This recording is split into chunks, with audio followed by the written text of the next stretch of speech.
IPS 의무 이행 기간을 개선하자. 그래서 10%를 했더니 이게 IPS 아시죠? 나중에 또 이야기하겠습니다만 너무 과도하다. 그래서 이거 페널티를 줘야 되거든요. 1.5배.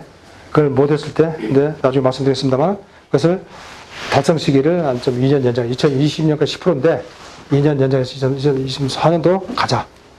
그 다음에 태양광 비핵화를 통합시키자.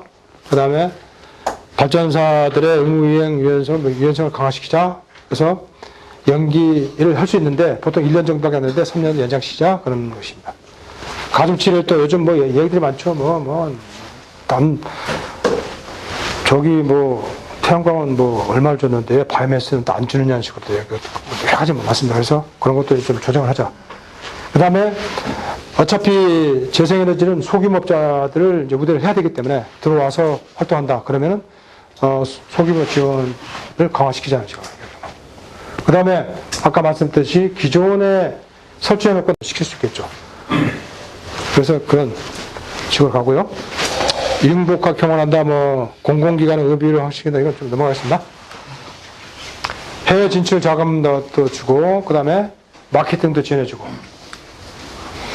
그 다음에 이거는 이제, 지역별 맞춤형 전략이라는 것은 이제 국내도 마찬가지입니다만 지역별로 신재생에너지의 어떤 얼마큼 있는지 없는지, 그 다음에 수요가 또 있는지 없는지 그런 걸 좀 모르거든요. 환경이 다르니까. 그 맞춤형으로 이제 지원해주고. 그 다음에 우리가 해외에 진출했을 때도, 코트라나 금융을 통해가지고 그 지역에서 어떤 걸 요구하는지, 어떤 기술, 어떤 원을 요구하는지, 그 다음에 어떤 식의 이제 마케팅 전략이 주요한 것을 봐가지고 해주겠다는 얘기죠. 그 다음에 그래서 이제 프로젝트를 발굴하자. 그 다음에 국제기구 OED를 또 활용하자. 아이고, 이건 또, 민상직 장관이 되고 난 사람이 변해가지고, 발전소 온배수를 신재에서 부족하니까, 신재생에 넣자고 넣은 거죠. 저는 결사가 안 됐죠. 안 됩니다. 그래서 나를 배제시키고, 온배수를 넣었어요. 신재생에. 그래서 지금 떼려고 그러죠. 그래서 이유가 무엇입니까? 온배수는 발전소에서 온배수가 나오거든요. 그거는 에너지 효율로 봐야지 신재생 에너지원이 아니잖아요. 화력발전에서 나오는 것 모든 걸 그렇게 하니까. 그래서 이건 엄격하게 봤을 때는 국제 기준에 맞지 않는 거죠. 신재생의 원래 기준에 맞지도 않고 정의와 개념에 맞지 않는다. 근데 지금 이제 떼려고 하겠습니다. 새로운 이제 지열 조류 등을 이제 해서 한다. 그 다음에 전기 에너지 중심으로 했는데 수송, 열 에너지 시장 확대. 수송에서는 뭐가 있죠? 바이오퓨얼 같은 게 있죠? 바이오 디젤, 그런 걸로 한 거고. 그 다음에 열로 했으면 쓰레기 수거 발전 같은 것도 할 수 있고.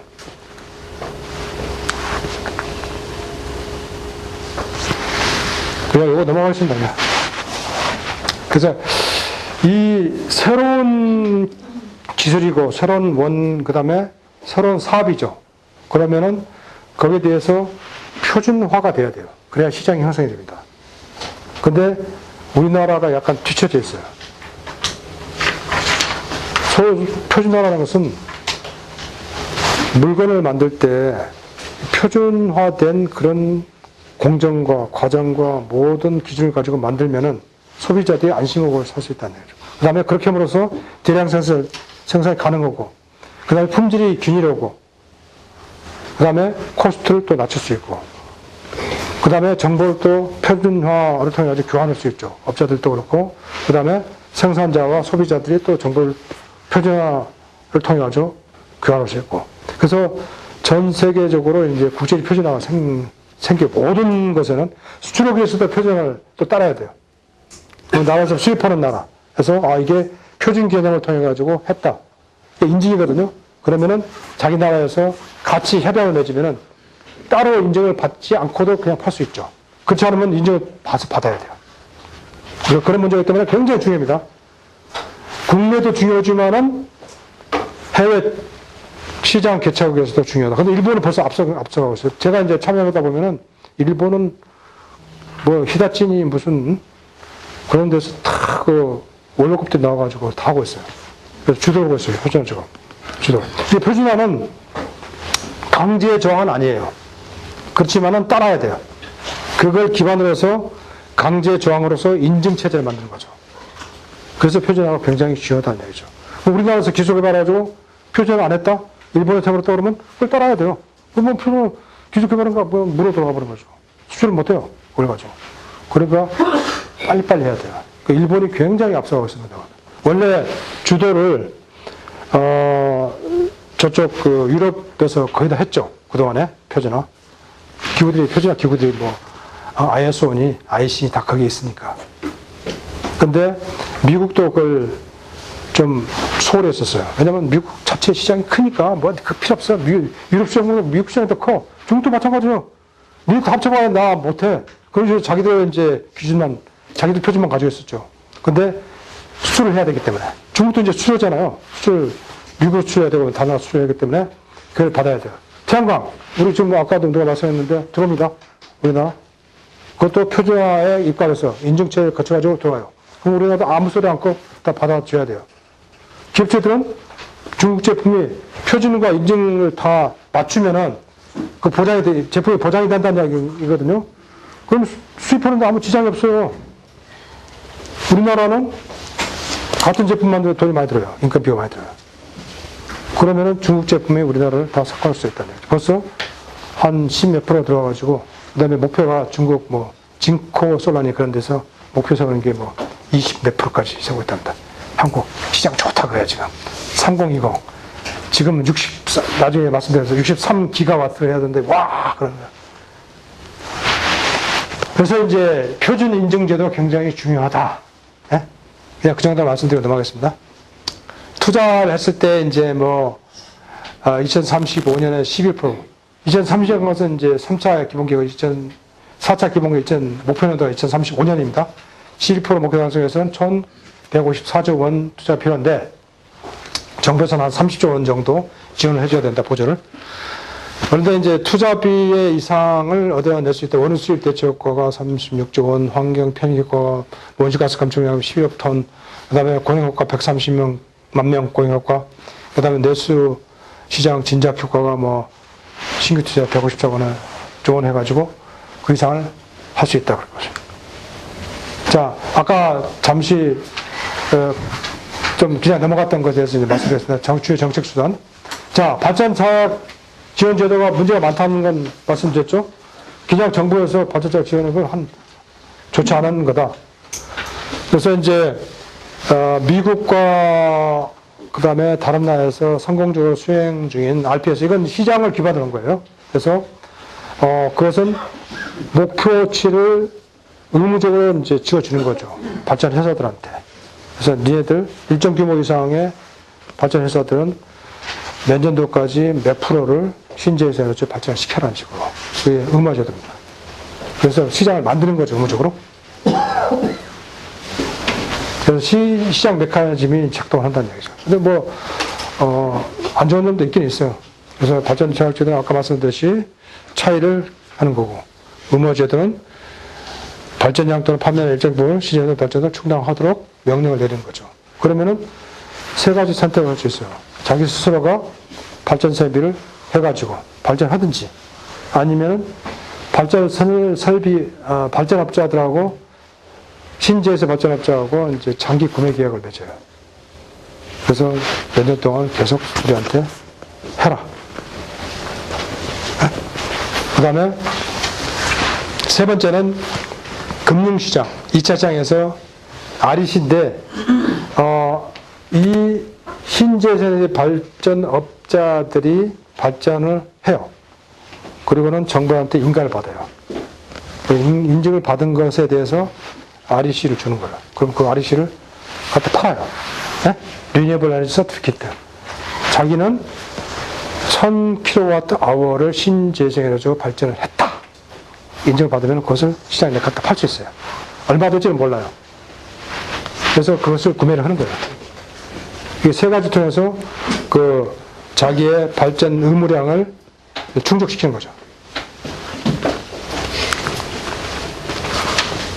그래서 이제 이건 feed-in tariff입니다.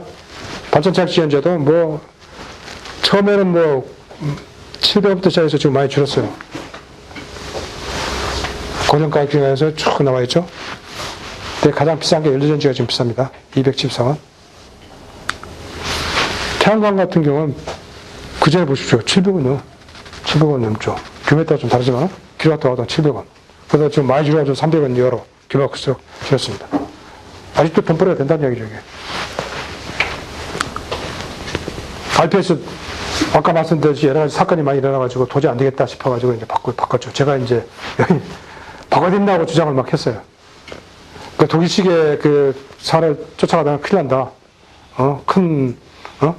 문제가 생길 수도, 문제 생겼고요. 그래서, 우리 열심히 연구를 해가지고 이제 RPS를 도입하는 걸로 이제 했습니다.